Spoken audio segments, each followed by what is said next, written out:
pleasure to speak to you once again. I know we've had the pleasure of chatting a few times over the years, and this time we are speaking about your journey with OAB, overactive bladder.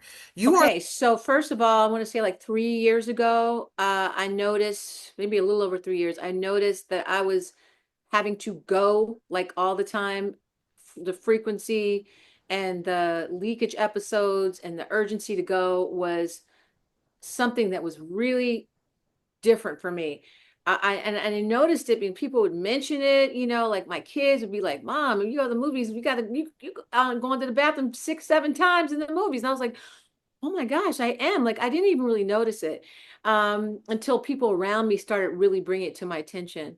I also noticed that when I was on sets and I was doing movies, like I would be going to the bathroom a lot. And that's when you're in a lot of the scenes, it can be a little disruptive.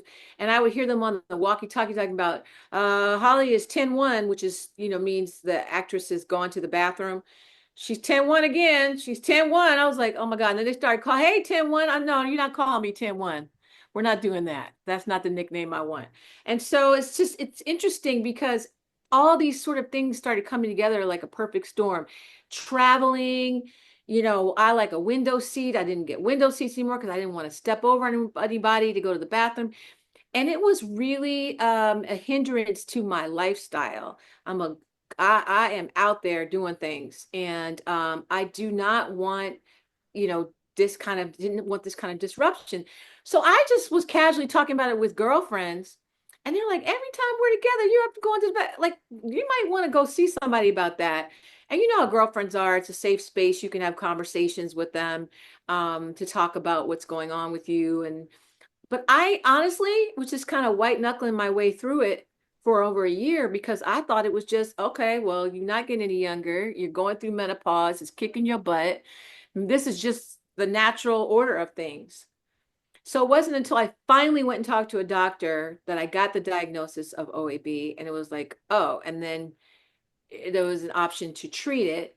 And I was like, okay. And it was really eye-opening for me to go have that kind of embarrassing conversation with my doctor, and to finally figure out what this was. I went to my doctor and he talked to me about different options, and we came to the conclusion together that Gemteza might be a good option for me.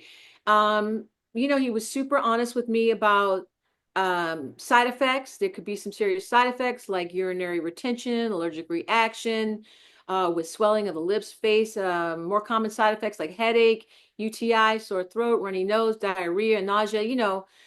He told me everything, and I wanted him to be really honest with me.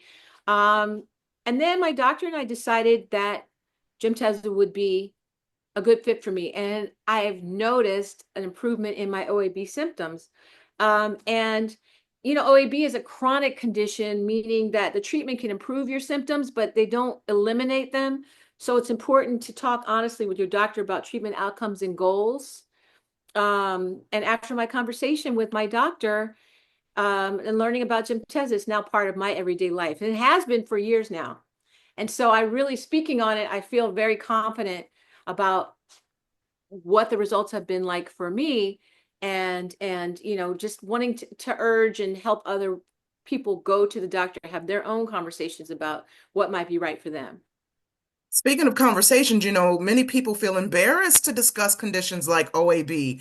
So how do you encourage others to kind of overcome that stigma and advocate for their health? Well, I've always been one for overcoming stigma. I did it with autism and Parkinson's and other things that have impacted my life. So I'm not the one that's going to be like, well, I'm embarrassed. I will say though, when it came to me, like the Parkinson's and the autism, and my dad, my brother with Parkinson's, my son with autism, it's different when you're advocating for someone else. But when it's your own thing and you got to sit down and talk about how many times you went to the bathroom, that was embarrassing for me. So I kind of had to get out of my own way and have a conversation with my doctor. Trust me, you can't really embarrass yourself in front of a doctor. They have heard everything. And it's so important to advocate for yourself. And so many times, especially with women, working women, we're so busy doing everything for everybody else that we put ourselves at the back of the line. And so we kind of bury what's going on and we don't want to have these conversations. But I am encouraging people through this campaign and my partnership to be able to tell people that, go have these conversations, get in front of a doctor, advocate for yourself, for your health, for your wellness, and you're going to get the information you need and possibly a treatment that can really work for you. Just say you must advocate for yourself. Health and wellness are everything. It's the only thing for me. And you ask somebody, what they would rather be, healthy, and poor or rich and sick. Yeah, I guarantee you people would say, I'd rather have my health. Like health is everything. Without it, there's not a whole lot you can do. You really can't enjoy life. So just, I would just encourage people to have those conversations, to not be worried about the stigma, to not be worried about embarrassing yourself. And also, if you are a woman or a mom or a caregiver, you can't pour from an empty cup. You have to take care of yourself first. And so for me, I'm always encouraging people to get out. That's why I'm having these conversations out loud about frequent urination and leakage. These are not, super sexy things that you want to go talk to people about all the time. But if you have these conversations out loud, especially in front of your doctor, you can find that there might be a treatment for you and to make your life, you know, make things a lot easier for you. And especially for a lifestyle like myself, where I'm always moving and shaking, I didn't have time to be going to the bathroom 8, 10 times, a day. I needed to really curb that. And I've been able to find a treatment to help me with this.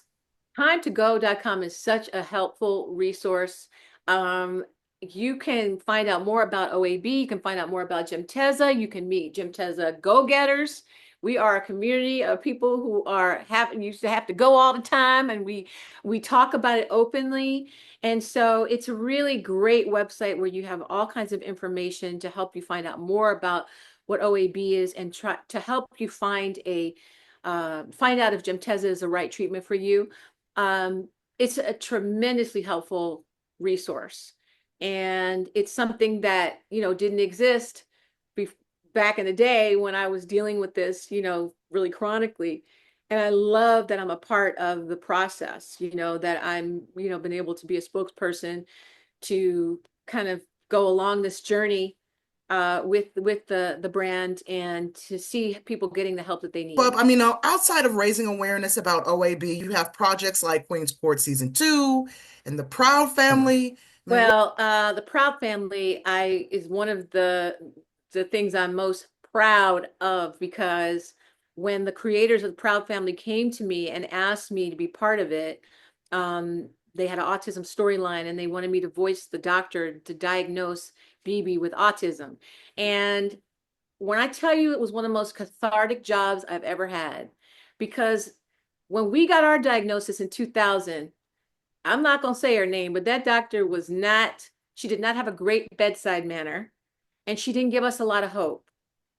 Um, so I got a chance to reimagine what I would have loved to have heard someone tell me how they would have positioned autism instead of giving us the never day, which what we got, which was he'll never do 99 things.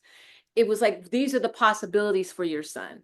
And so having a chance to reimagine that never day and make it into a more hopeful diagnosis for me, voicing Dr. Lloyd was amazing. And then it went viral, the scene, because and really, especially in the Black community where we have a lot less access to resources and equity for autism, people heard Dr. Lord talking to, BB's dad and mom and explaining autism in a way, like I said, I wish it had been explained to me. So that was awesome. And so I can't wait to hopefully continue to do that character. That's a very long lead show, meaning we shoot those a long time ago and then they air like almost a year, sometimes a year and a half later. So I'm looking forward to the new episodes that are going to come up next season. Um, and then I have another show called Weather Hunters, which is I'm very excited about. It's another animated show that I voice the wife of Al Roker's character, and we're a family called the Hunter family, and we go in search of all sort of weather systems, and it's a PBS kids show. I'm very excited about that too. So doing that, and I've become an empty nester recently, so that's a transition. Wait, is Although the son out of the house? Is there, last time I spoke to you some years ago, you were talking about, did he get a job at the police department? No, a football team. baseball team, Yes. he's So the now he's old. out of the house? No, yeah, well, actually, he's the oldest, right? So those are the twins. They're 27. Then there's a 21-year-old who lives in Japan, and then there's a 19-year-old who is at college. He's out of the house. But the 27-year-old who works for the Dodgers, he likes his little money and found out what it would cost for him to move out. Was like, that's all right, I'll stay here. It's fine with me. I complain about it and joke about it, like, are y'all ever gonna leave? But I like him being at home. He's my special child. And even though he's an amazing adult with this amazing job, I think it's okay for him to be in the house. So it's empty nest with an asterisk. It's not a real empty nest where no one's around. We can run around the house naked. It ain't like that. So, but yeah, so we're kind of enjoying the empty nest on paper, if you will. Right on. Well, very good, Miss Holly Robinson Peete. Thank you for giving me your time. Last Welcome. question. What are the Pete's doing for the holidays? You got anything exciting going on for the holidays? Well, our son is coming home from Japan.